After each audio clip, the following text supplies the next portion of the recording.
ایک گاؤں میں ایک غریب لکڑی تراش رہتا تھا جس کا نام علی تھا۔ علی دن بھر جنگل میں لکڑیاں کاٹ کر اپنی روزی کماتا تھا۔ وہ محنتی اور ایماندار تھا، لیکن اس کی زندگی میں ہمیشہ کمی رہتی تھی۔ ایک دن علی جنگل میں کام کر رہا تھا کہ اسے ایک عجیب و غریب لکڑی کا ٹکڑا ملا جو نہایت چمکدار اور منفرد تھا۔ علی نے سوچا کہ اس لکڑی سے وہ کچھ خاص بنا سکتا ہے۔ گھر پہنچ کر اس نے کئی دنوں کی محنت کے بعد ایک خوبصورت سائیکل تراشی۔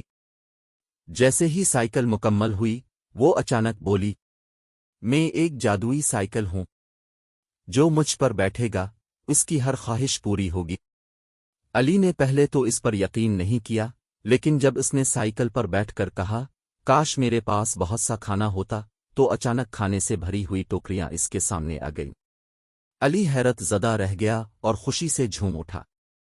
علی نے اپنی جادوئی سائیکل کا استعمال اپنے لیے نہیں بلکہ گاؤں والوں کی مدد کے لیے کیا۔ وہ بھوکوں کو کھانا دیتا، بیماروں کے لیے دوا لاتا اور غریبوں کے لیے کپڑے مہیا کرتا۔ گاؤں میں ایک لالچی آدمی بھی تھا جس کا نام رحیم تھا۔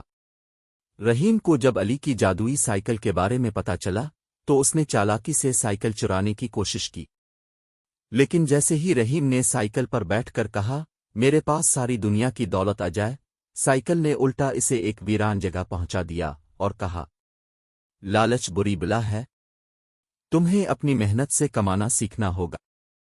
علی کی نیکی اور ایمانداری کی وجہ سے گاؤں خوشحال ہو گیا، اور سب کو یہ سبق ملا کہ جادو اور طاقت صرف نیک نیتی سے استعمال ہونی چاہیے۔